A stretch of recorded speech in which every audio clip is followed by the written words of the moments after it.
"Sarah, don't let her touch him." The scream ripped out of my throat before I could stop it.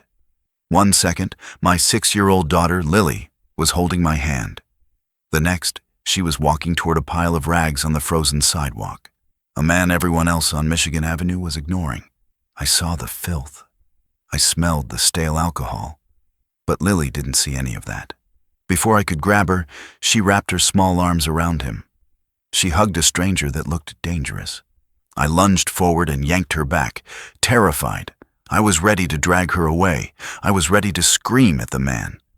But as I pulled Lily back, the man's scarf slipped down just an inch. I stopped breathing, because right there, on his dirty neck, was a birthmark, a jagged, reddish-purple star, and I knew exactly who he was. It was December 23rd. Chicago. The air was sharp enough to cut glass. I was stressed, running through a mental checklist of gifts I still needed to buy. Lily was the only calm part of my day, bundled in her white snowsuit. "Come on, sweetie," I urged her. "We need to get to Nordstrom." I was walking fast, head down. I didn't see him at first.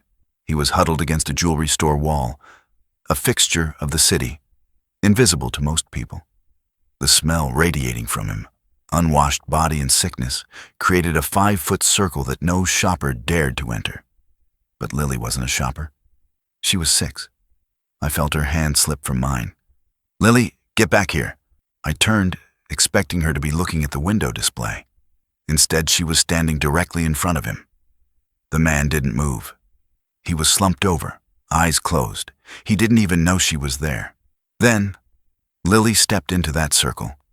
She extended her arms, and she hugged him. She pressed her clean white cheek against a coat that smelled like a dumpster fire.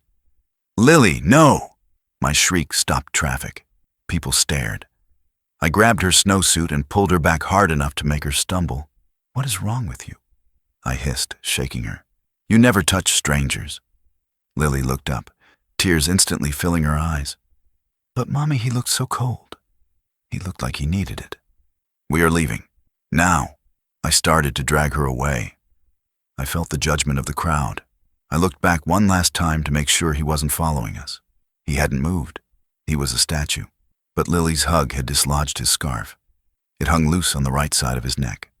That's when I saw it. The mark. Jagged, asymmetrical, shaped like a crudely drawn, 4-pointed star. My heart stopped. "No," I whispered. "It's impossible." I knew that star. I had traced it with my own fingers 30 years ago. "Mommy, you're hurting my hand," Lily said. I loosened my grip, my mind reeling. That star belonged to Michael, my big brother, the golden boy, the star quarterback, the brother who vanished 15 years ago. My parents died believing he fell in a hiking accident, but I knew the truth. The pills, the addiction, the theft, then the silence. I spent my 20s looking at the faces of every homeless person in every city, searching for him. Eventually, I stopped. I buried him in my heart. But now, that 4-pointed star was staring at me from a sidewalk on Michigan Avenue. "It can't be him," my rational mind screamed. "It's a coincidence. Michael is dead. That's just a junkie." But the memory of the mark was absolute. "Sarah, are you okay?" A woman from the PTA was looking at me. Yes, it's just the cold," I stammered. I fled. I dragged Lily to the car and drove home on autopilot. I dropped Lily off with my husband, David. He was watching TV, clueless. "Forgot something downtown," I lied. "Be right back." I drove back to the city like a woman possessed. What if he's gone? What if I hallucinated it? I parked illegally and ran. The cold burned my lungs. He was still there. I stopped 10 feet away. Up close, the smell was overpowering. His hands were covered in sores. My courage wavered. This wasn't my Michael. This was a stranger. But then he shivered. A violent, full-body spasm. Lily's voice echoed in my head. He looked like he needed it. I took a step forward. "Excuse me." He didn't react. "Sir?" Slowly, the heap of blankets shifted. He looked up. His eyes were bloodshot, unfocused. He looked right through me.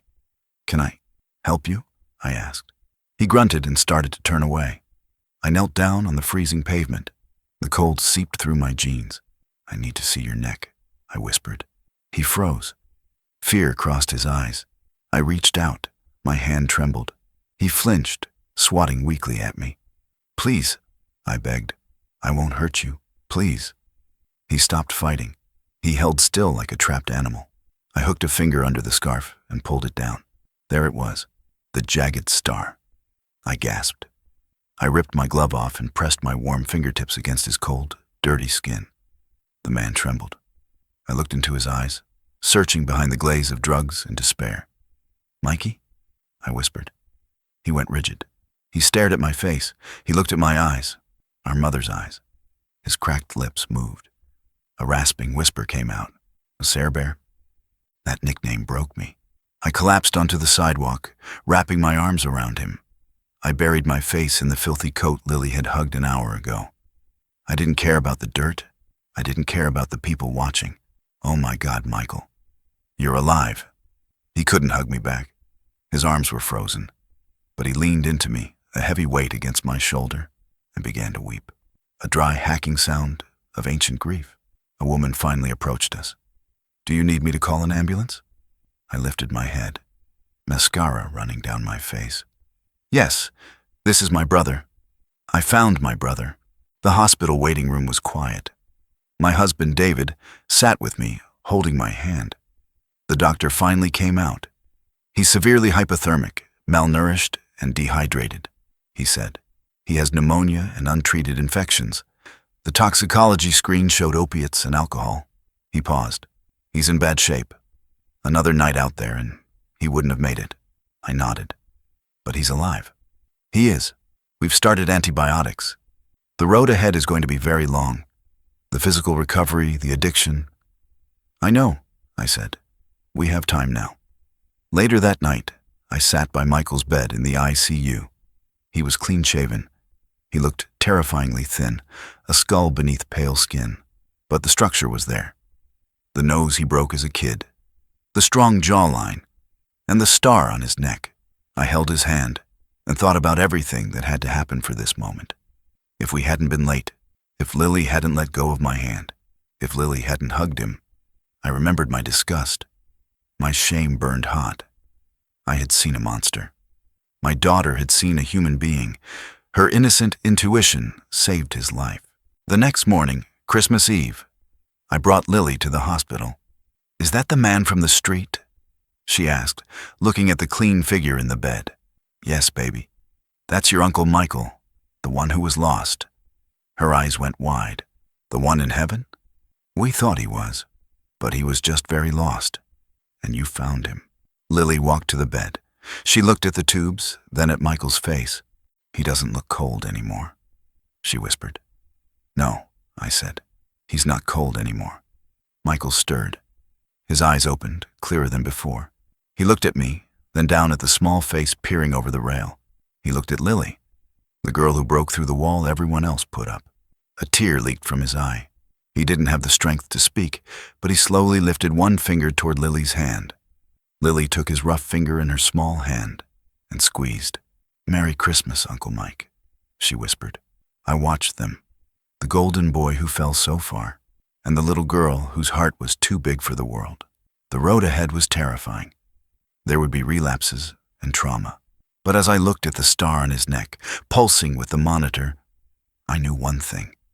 The hardest part, the finding, was over. The healing could finally begin.